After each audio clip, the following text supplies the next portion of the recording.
வணக்கம். இலங்கை செய்திகளுடன் நான் நிரோஷன். விரிவான செய்திகளுக்கு முன் தலைப்புச் செய்திகள். அரசாங்கம் பதவியேற்று ஒரு வருடம் பூர்த்தியாகும் நிலையில் எந்த முக்கிய சாதனைகளையும் நிகழ்த்தவில்லை என்று புதிய ஜனநாயக மார்க்சிஸ்ட் லெனின் கட்சியின் தெரிவிப்பு. அனுருகுமார திசாநாயக்க ஓய்வு பெற்ற பிறகு ஒரு நொடியும் கூட தாமதிக்காமல் தமதுக்கு வழங்கப்பட்ட அனைத்து வசதிகளையும் விட்டுக் கொடுக்க தயார் என்று தேசிய மக்கள் சக்தி தெரிவிப்பு. நேபாளத்தில் இடம்பெற்ற வன்முறை போராட்டங்களும் ஆட்சி கவிழ்ப்பு முயற்சிகளும் போன்ற சம்பவங்கள் இலங்கையில் நிகழ வாய்ப்புள்ளதாக எச்சரிக்கை.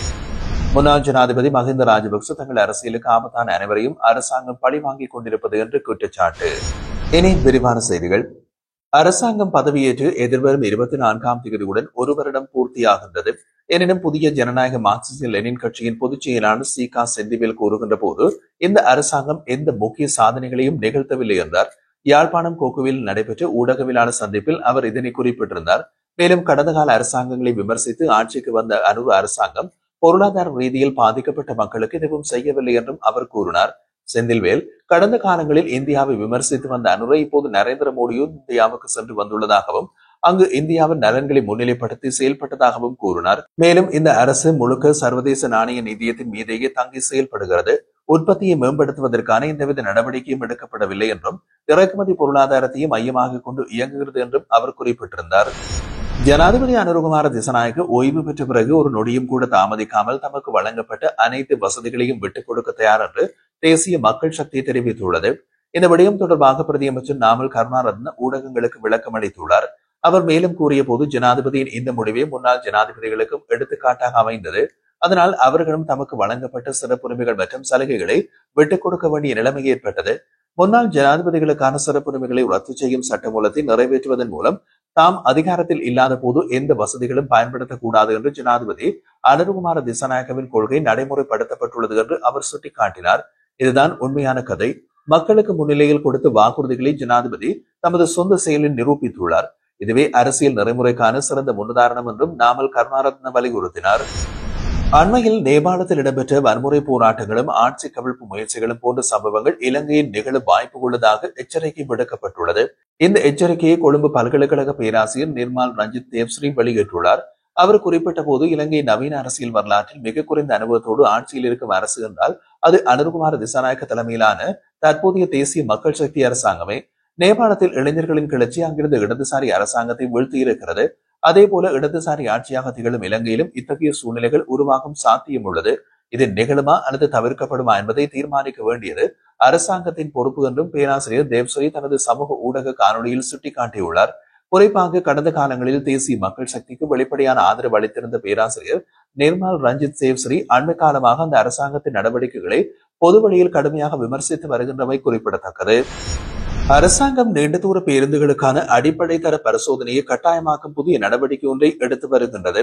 அதன்படி அடுத்த மாதம் தொடக்கம் முதல் 100 கிலோமீட்டருக்கு மேல் பயணிக்கும் அனைத்து பேருந்துகளும் பயணம் மேற்கொள்வதற்கு 48 மணி நேரத்துக்கு முன்பாக தகுதி சான்றிதழ் பெற வேண்டியிருக்கும். இந்த நடைமுறைக்கு நீண்ட தூர சுற்றுலா பேருந்துகளும் கட்டாயம் உட்படுத்தப்பட உள்ளன. முதல் கட்டமாக கொழும்பு வெஸ்டியன் மாவட்டம் மற்றும் மகும்பர பல்வகை போக்குவரத்து நிலையம் மையங்களாக கொண்டு தேசிய போக்குவரத்து ஆணைக்குழுவின் மேற்பார்வையில் இந்த திட்டம் அமல்படுத்தப்படும். இதற்கான வழிமுறைகள் விரைவில் ஒரு சுற்றறிக்கை மூலம் அறிவிக்கப்படும் என்று மோட்டார் போக்குவரத்து திணைக்களம் தெரிவித்துள்ளது. முன்னாள் ஜனாதிபதி மஹிந்த ராஜபக்ச தங்கள் அரசியலுக்கு ஆபத்தான அனைவரையும் அரசாங்கம் பழிவாங்கிக் கொண்டிருக்கிறது என்று குற்றம் சாட்டியுள்ளார். தனியார் ஊடகம் ஒன்று கழிந்த செவ்வியில் அவர் அரசாங்கங்கள் எடுக்கும் முடிவுகளில் சரியாகவோ தவறாகவோ இருக்கலாம். ஆனால் இந்த அரசாங்கம் ராஜபக்சர்கள் உட்பட தங்களுக்கு அச்சுறுத்தலாக உள்ள அனைவரையும் குறிவைத்து பழிவாங்க முயல்கின்றது. அதை நாங்கள் பெரிய பிரச்சனையாக கருதவில்லை என்று தெரிவித்தார். தொடர்ந்து அவர் எனக்கு சொந்த வீட்டுக்கு திரும்புவதை போன்ற மகிழ்ச்சி வேறு எங்கும் இல்லை. இதிலிருந்தே அரசியலை முன்னெடுப்போம். மக்களை சந்தித்து கலந்துரையாடுவதற்கு இது சிறந்த இடம். அரசாங்கம் தற்போது அதிகாரத்தில் இருப்பதால் அவர்களுக்கு இடமளிக்க வேண்டிய அவசியம். ஆனால் அவர்களில் அரசியல் பிழைகள் இருந்தால் அவற்றை மக்களுக்காக வெளிப்படுத்துவோம் என்றும் அவர் குறிப்பிட்டிருந்தார். முன்னாள் ஜனாதிபதி மஹிந்த ராஜபக்சவின் கொழும்பு விஜயராம இல்லத்தை புதுப்பிப்பதற்காக மட்டும் 47 கோடி ரூபாய் செலவிடப்பட்டுள்ளதாக தகவல்கள் வெளியாகியுள்ளது. இந்த விவகாரம் தொடர்பாக பேசிய நாடாளுமன்ற உறுப்பினர் சுனில் ரத்னஸ்ரீ கடும் விமர்சனம் வெளியிட்டுள்ளார். பொதுக்கூட்டம் ஒன்றில் உரையாற்றியவர் 30,000 சதுர அடி பரப்பளவு கொண்ட இந்த இல்லத்தை மஹிந்த ராஜபக்ச பல ஆண்டுகளாக ஆக்கிரமித்திருந்தார். அந்த இல்லத்தை பராமரிக்கவும் புதுப்பிக்கவும் அரசு நிதி பெருமளவில் பயன்படுத்தப்பட்டது. இப்போது 47 கோடி ரூபாய் செலவிடப்பட்டிருப்பது நாட்டின் தற்போதைய பொருளாதார நெருக்கடியில் ஏற்றுக்கொள்ள முடியாதது என்று குறிப்பிட்டார். மேலும் முன்னாள் ஜனாதிபதிகளுக்கான சலுகைகள் மற்றும் சிறப்புரிமைகள் நீக்கப்பட்டு சட்டமூலம் நிறைவேற்றப்பட்டதை தொடர்ந்து மஹிந்த ராஜபக்ச விஜயராம இல்லத்தினை விட்டு வெளியேறி தங்காலையில் உள்ள ஹால்டன் இல்லத்திற்கு குடிபெயர்ந்துள்ளதாகவும் அவர் சுட்டிக்காட்டினார். இது அரச நிதி தவறான முறையில் பயன்படுத்தப்பட்டதற்கான ஒரு உதாரணம் என்று வலியுறுத்திய சுனில் ரத்னசிறி, முன்னாள் ஆட்சியாளர்கள் தனிப்பட்ட வசதிக்காக மக்கள் பணத்தை வீணடிப்பதை இனி அனுமதிக்க முடியாது என்று கூறியுள்ளார். முன்னாள் ஜனாதிபதி மஹிந்த ராஜபக்ச பதவியில் இருந்த காலத்தில் அவரது செயலாளராக பணியாற்றிய லலித் வீரதுங்கவிடம் குற்றப்புலனாய்வு திணைக்களம் விசாரணைகளை நடத்த உள்ளதாக தெரிவிக்கப்படுகின்றது. சிஐடி வெளியிட்ட தகவலின்படி லலித் வீரதுங்கவிடமிருந்து வாக்குமூலம் பெற தீர்மானிக்கப்பட்டுள்ளது. இது விளையாட்டுத்துறை அமைச்சிற்காக இறக்குமதி செய்யப்பட்ட பேருந்து ஒன்று விதிமுறைகளை மீறி தங்காலையில் உள்ள ஹாஜன் முன்பள்ளிக்கு வழங்கப்பட்டதாக முன்வைக்கப்பட்ட குற்றச்சாட்டின் அடிப்படையில் மேற்கொள்ளப்படுகின்றது. அத்துடன் அந்த காலகட்டத்தில் ஜனாதிபதி செயலகத்தில் மேலதிக செயலாளராக பணியாற்றிய ஒருவரிடமும் வாக்குமூலம் பதிவு செய்யப்பட உள்ளது. மேலும் இந்த விசாரணை சிறிலிய திட்டம் தொடர்பான விசாரணைகளின் ஒரு பகுதியாகவும் கருதப்படுகின்றது. மஹிந்த ராஜபக்சவின் மனைவி ஷிராந்தி ராஜபக்ச தொடர்பு பட்டிருப்பதாக குற்றச்சாட்டுகள் இருந்த சிறிலிய திட்டம் குறித்து ஏற்கனவே 7 முறைப்பாடுகள் மாலிககந்த நீதிவான் நீதிமன்றத்தில் தாக்கல் செய்யப்பட்டிருந்தன. இந்த வழக்குகள் தொடர்பாக சட்டமா அதிபரின் ஆலோசனையை பெறுமாறு நீதிமன்றம் ஏற்கனவே குற்றப்புலனாய்வு திணைக்களத்திற்கு உத்தரவிட்டது. அதன்படி 7 குற்றச்சாட்டுகளில் 6 குற்றச்சாட்டுகளுக்கான சாட்சிகள் போதியதாக இல்லை என்று சட்டமா அதிபர் அறிவித்ததால் அந்த வழக்குகள் கைவிடப்பட்டன. எனினும் பேருந்து கொள்வனவு மற்றும் விநியோகத்தில் புதிய ஆதாரங்கள் வெளிப்படுத்தப்பட்டுள்ளதால் குற்றப்புலனாய்வு திணைக்களம் இந்த விசாரணையை மீண்டும் ஆரம்பிக்க உள்ளதாக தெரிவிக்கப்பட்டுள்ளது.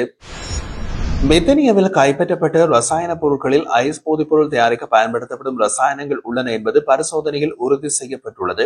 20 ரசாயன மாதிரிகளில் 17 மாதிரிகள் ஐஸ் உற்பத்திக்கு பயன்படுத்தப்படும் முக்கிய ரசாயனங்களாக இருப்பது தேசிய அபாயகரமான மருந்து கட்டுப்பாட்டு அதிகார சபையின் விசாரணைகளில் தெரிய வந்துள்ளது.